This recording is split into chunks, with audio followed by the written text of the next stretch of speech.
मकर संक्रांति एक ऐसा ऐतिहासिक दिन है जिस दिन को भगवान सूर्य देव को समर्पित किया जाता है। यह दिन किसी भी शुभ कार्य को करने के लिए सबसे उत्तम दिनों में से एक दिन माना जाता है। इस दिन भगवान सूर्य देव की कृपा समस्त भूमंडल पर एक नई दिशा एवं नए उत्साह के साथ देखने को मिलती है और इस दिन मनुष्य के हाथों किसी भी हुए काम में उसे सफलता मिलती है। इस दिन मनुष्य को कई काम करने चाहिए, जैसे गायों को चारा खिलाना और असहाय लोगों को दान करना।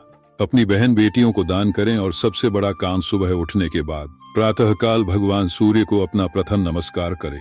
मकर संक्रांति एवं भगवान सूर्य देव से जुड़ी एक बड़ी ही सुंदर कहानी का वर्णन शास्त्रों में किया हुआ है। आइए हम सब मिलकर इस कहानी के बारे में जानते हैं। प्राचीन काल की बात है। यह वह समय था जब देवता और असुरों के बीच संघर्ष चरम पर था। देवताओं के राजा इंद्र, ब्रह्मा और सूर्य देव सभी मिलकर यह सुनिश्चित कर रहे थे कि धरती पर धर्म और सत्य कायम रहे।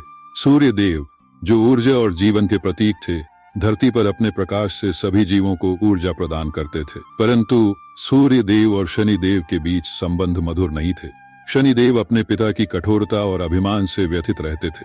सूर्य देव को लगता था कि शनि देव का व्यवहार उनके परिवार की मर्यादा के अनुकूल नहीं है।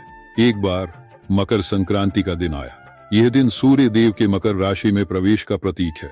इस दिन सूर्य देव ने अपने पुत्र शनि देव से मिलने का निश्चय किया।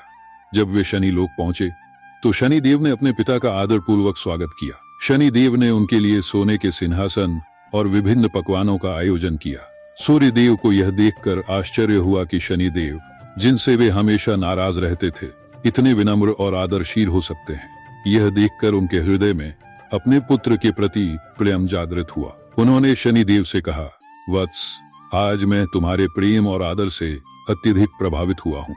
मैं तुमसे क्षमा चाहता हूँ कि मैंने तुम्हें हमेशा कठोरता से देखा।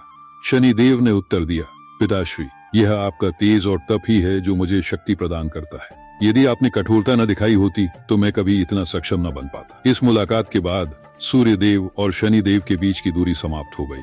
यह दिन केवल पिता पुत्र के मेल का ही नहीं, बल्कि यह दर्शाने का प्रतीक बन गया कि कठिन समय के बावजूद प्रेम और आदर से सभी संबंध सुधारे जा सकते हैं। उस दिन से मकर संक्रांति को सूर्य देव की कृपा और उनके मकर राशि में प्रवेश का उत्सव माना जाने लगा।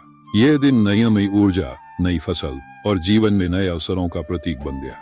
कहते हैं कि मकर संक्रांति के दिन जो भी सच्चे हृदय से सूर्य देव और शनि देव की आराधना करता है, उसके जीवन के सभी संकट दूर हो जाते हैं। इस दिन तिल गुड़ खाने और दान करने का भी महत्व है, जो इस बात का प्रतीक है कि हमें कटुता छोड़कर मधुरता को अपनाना चाहिए। मकर संक्रांति की यह पौराणिक कथा आज भी हमें सिखाती है कि रिश्तों में आई दरार को प्रेम, सम्मान और संवाद से भरा जा सकता है। बोलो जय शनि देव, जय सूर्य नारायण।